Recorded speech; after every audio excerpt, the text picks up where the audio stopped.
Hello, Philippines Mabuhay! Welcome back to my page, and for tonight's video, mayroon po sana akong gustong i-share sa inyo. Actually, hindi naman siya related dun sa last video ko. Pero yung i-share ko po sa inyo ngayon is about sa nararamdaman ko ngayon. Kasi, literally, kakatapos lang po ng aking interview, final interview with one of the managers ng isang BPO company. Kasi nag-try ako ulit mag-apply kahapon. Natapos yung assessment, tapos natapos yung initial interview. Actually, yung initial interview nag-last ng almost less than an hour. Grabe, sobrang madugo yung initial interview namin kahapon. Bigyan ko lang kayong konting background sa nangyari. Pagdating ko kahapon dun sa company, actually, konti lang kami. Ilan lang yung inabutan ko, because siguro dahil late na. Mag 5 PM na kasi nung nakarating ako kahapon din sa company. So, ilan na lang yung mga kasama ko, nakasabay ko. So, parang 4 na lang yata kami. Ako yung pinakalas. Tapos yung may dalawa pa kaming kasabay, pero for JO na sila. JO is job offer. Ayun. So, assessment muna. So, yun yung procedure nila, assessment muna. Tapos, though hindi kasi nila ako tinanong nung una kung ano yung target campaign ko or target target na position ko. So, kaya nag-take din muna ako ng pang voice na assessment. Tapos, yung pagkatapos ko ng voice assessment, since pasado naman ako and waiting na ako sa initial interview, tsaka lang nila ako tinanong. So, tsaka ko lang din nasabi na I'm targeting for the chat support position. So, pinag-assessment nila ako ulit. Unfortunately, hindi ako nakapasa dun sa chat assessment. Pero, nag-continue pa rin ako sa initial interview para malaman din nila kung okay ba ako or willing ako mag-proceed pa rin sa voice, since ang target ko nga is chat. So, since nandun na ako kagabi, syempre sayang naman kung hindi ko itutuloy, diba? Sayang yung pamasahe ko, sayang yung time, sayang yung effort. So, nag-proceed kami sa initial interview. Again, nag-last siya ng less than an hour. Medyo madugo yung mga questions, pero nasagot ko naman sila lahat. And then, since late na nga, and then wala daw available na manager for the final interview, so in-schedule na lang ako na, wala pa lang schedule. So, in-advise na lang ako na just keep your lines open para if meron ng available na manager, ma-inform nila ako para makapag-proceed na sa final interview. Tapos, kaninang umaga, may na-receive ako actually na text na. So, in-expect ko baka next week pa yung final interview. Pero kanina may na-receive na akong text na galing sa isa sa mga supervisors. Galing sa isa sa mga managers, technically, na magko-conduct ng final interview ko. So, tinatanong yung availability ko.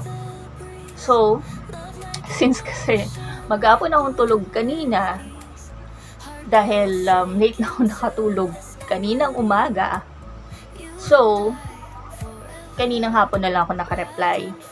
But since yung time naman nila is from 11 AM to 9 PM, so I still have 3 hours na time para matawagan nila ako.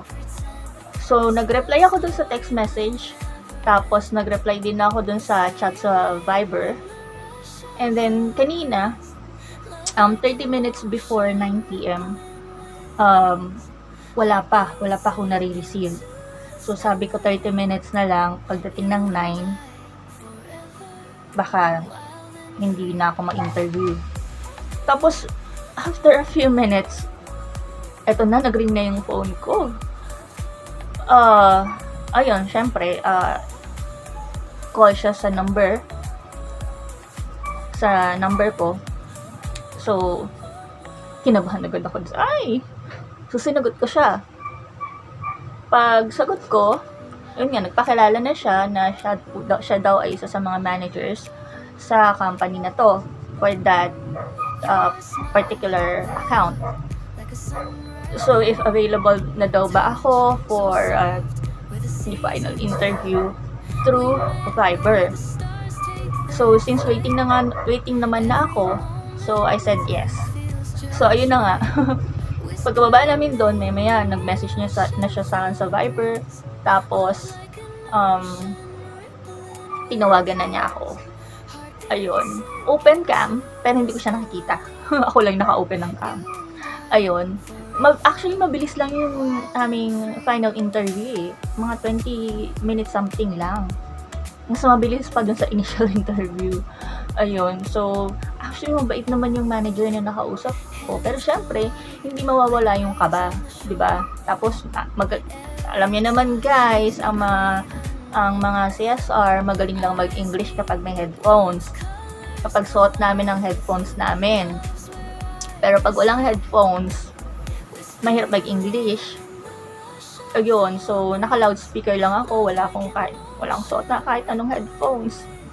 Ayun, so pero ang sagot ko naman ng maayos yung mga questions niya. Tapos yung pinaka-last, nag-role play kami for an irate agent. So, wala naman siyang, isa lang yun naman yung kanyang feedback, pero masaya naman siya dun sa naging flow ng mock call namin. Ayun, so, actually, yung kaba ko naman is, hindi naman ganun, as in kabang-kabado ako. Parang, konti lang naman, kasi syempre, sanay na din naman ako sa mga ganito. Pero, syempre, di ba, hindi pa rin mawawalan nakabahan tayo kahit paano. Tapos, syempre, excited ako. Excited ako dun sa final interview na mangyayari. Ayun, so, I think, sana, satisfied naman siya sa mga answers ko and sa interview na naganap. So, guys, let's cross our fingers. Sana maging positive yung result nito. Grabe yung kaba ko talaga. Hanggang kinakabahan ako. Pero gusto ko nang malaman yung result. So, para if, just in case, negative, edi move on. Pwede tayong mag-try ulit bukas mag-apply sa ibang company naman. Pero pag positive, edi masaya. Ayun. So, yun lang ulit for now. Thank you so much for watching. Ingat!